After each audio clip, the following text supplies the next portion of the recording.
Welcome back to another chess game analysis video. Today we're going to take a look at a game played between Bobby Fischer and Mikhail Tal. Bobby Fischer, playing with the white pieces in this game, opens with e4, and Tal plays e6, indicating the French defense. We have d4, d5, now knight c3, main line, bishop b4, Winawer variation of the French defense. So the idea is basically that you overload the knight and then you take the e-pawn.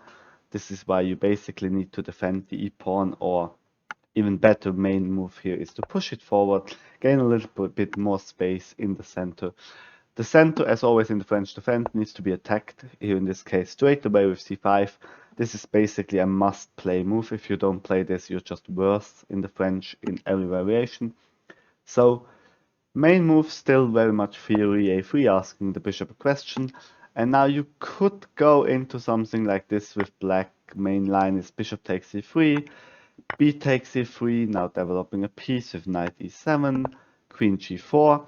In the Winawer variation, the problem is that you trade off your dark square bishop, and this is why this pawn becomes incredibly weak, and this queen maneuver is always nice to attack the pawn. But the pawn doesn't really get defended. You could technically defend it, but theory just says that you need to develop yourself. Queen c7 here, and then white grabs the pawn, rook gets into the game, queen grabs another pawn, and we have c takes d4, and there is a very nasty fork threat here. So with both positions you could get into this if you really want to, and if you know the theory quite well. But in this position, after a3, Tal decided not to go into the main line, but rather keep the bishop on the board with bishop a5. This has some drawbacks, but it's also quite a tricky line. So Fischer plays b4. Now we have c takes d4, attacking the knight.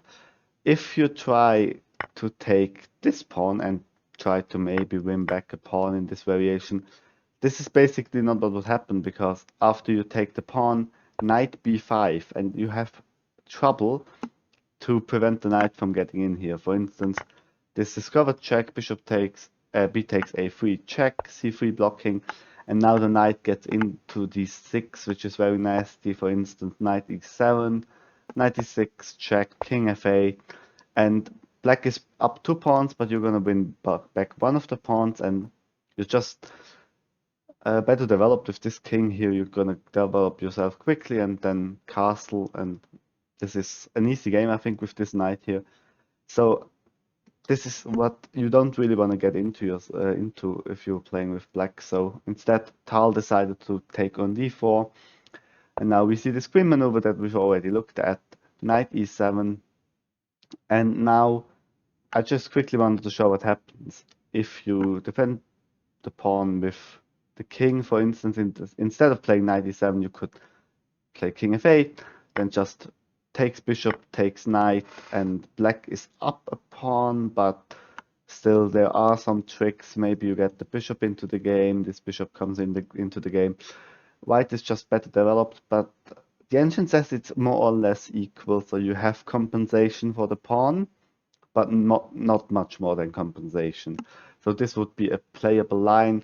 The question is always, how do you actually develop this rook if you actually play king f8? So I wouldn't really want to go into this with black.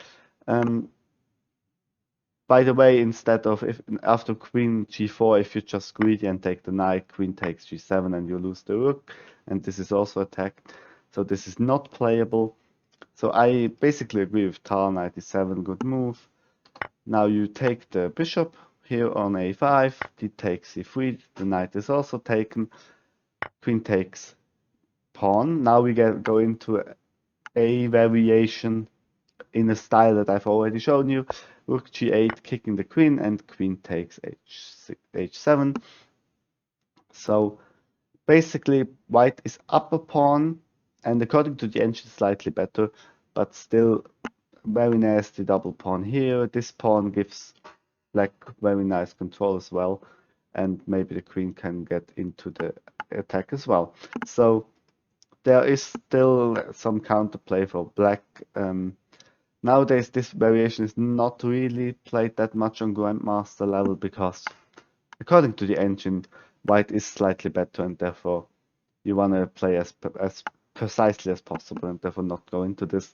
But here, Tal, also a tactician, he likes imbalanced games, and therefore he goes into this knight bc6. Now we have normal development, knight f3, queen c7, bishop b5, pinning the knight. Now I quickly want to show you what happens. This pawn is now undefended, but rook takes g2 is actually a mistake, because just king f1, rook needs to go back, and then we have rook g1. You try to trade off black's only active piece, and for instance after rook g1, king g1, there are problems, and the bishop gets in here, maybe the knight gets in here. Because of black's underdevelopment, this is just a terrible position. So instead, black just developed naturally with the move bishop d7. Now we have castles and long castles. Now the position gets kind of spicy, because opposite side castling. So instead of castling, you could also take on e5 with the knight, and after knight takes e5, queen takes e5, you have this bishop takes d7 check, king takes d7, and queen goes back into the defense. And material is equal according to the engine. Black is slightly better, but this would also have been playable. Instead, Tal just castled, and now we have a mistake. Bishop g5, rook e1 just developing would have been more natural, but bishop g5, and now the tactic from before, knight takes e5, knight takes e5, and now we have bishop takes b5 attacking the rook here. So now a lot of things are being under attack, which is a little bit complicated of position to fully understand. So let's take a look at this position. Knight takes e5, now attacking this 2 times. This is also a threat, maybe attacking the rook. This is attack. The queen also attacks this. If you take a look at all these attacks, also the queen looks at the knight. Very hard to calculate such a position on the board if you've never seen this, and somehow all the trades that are being made here, you could for instance also first trade off the bishop, rook takes, then you take knight, and this variation would lead basically to an equal endgame as well, with both players having 2 rooks and equal amounts of pawns. But you can also play this a little bit less straightforward. You could take here and first attack the rook, and now you basically force another variation. Knight takes here, attacks black's rook, also wins back a pawn. Now the rook now white's rook is taken, black's rook is taken, now the bishop is taken on g5, and white wins another pawn here, knight takes e6. In this position, black is up 1 pawn, but we have a fork here. The knight is very nasty, and the bishop is also attacked. So from this point on, too many things of black are being attacked, and white is actually doing alright here. But you can find the one move, there's only one move that actually holds the game and that draws the game on the spot for black. And I give you a couple of seconds to think about this. What would you play here if you were playing with the black pieces? So, for those of you who found this brilliant move, it is rook takes g2 check. And now, for instance, black could even get a better position if the king took on f1, you have rook takes h2 check, queen f7, and now you see the arrows, there are some threats. The engine still says that it's an equal position and white can probably draw this, but it's hard to play over the board. There are more possibilities that actually something goes wrong here for white in the end, because still this rook is not developed, and there are a lot of checks, queen and rook checks that you have to calculate. So it can get pretty nasty. So after rook takes g2, king h1 was played, not taking the bishop, playing it a little bit more safely. So now black is up a piece, this bishop, for basically 1 pawn, and Tal brings the queen a little bit closer, queen e5. Now the knight is attacked. Now bishop is taken. Finally the rook comes into the game. Rook takes f1 check. Rook takes f1, and now we have queen takes e6, winning back a piece. And now basically black is again up a piece, this time it's this knight here. And now basically there is only one move that actually holds for white, and it's quite an obvious move. You need to take the rook in order to have material advantage. Instead of being down a knight, you're now up the exchange. But there again, and this is what the game, especially here in the end game, makes it so interesting. Black now has one move that saves the game and that draws the game, and it is queen g4 check, forcing a perpetual because the white king only has one square to go to.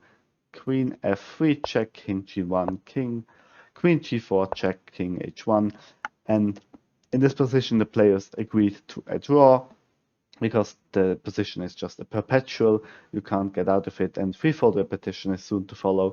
So I hope this was sort of an instructive game for you as well. I definitely learned something here regarding the opening, a very interesting line of the Winawer variation that basically after 23 moves led to a perpetual draw, which had been repeated, this position, the same game has also been repeated in the database once in 2006, which is interesting because you could actually argue that the whole game up to this point, with so many forced variations in the opening, middle game, and end game, is actually theory at this point. So, I hope you liked this game.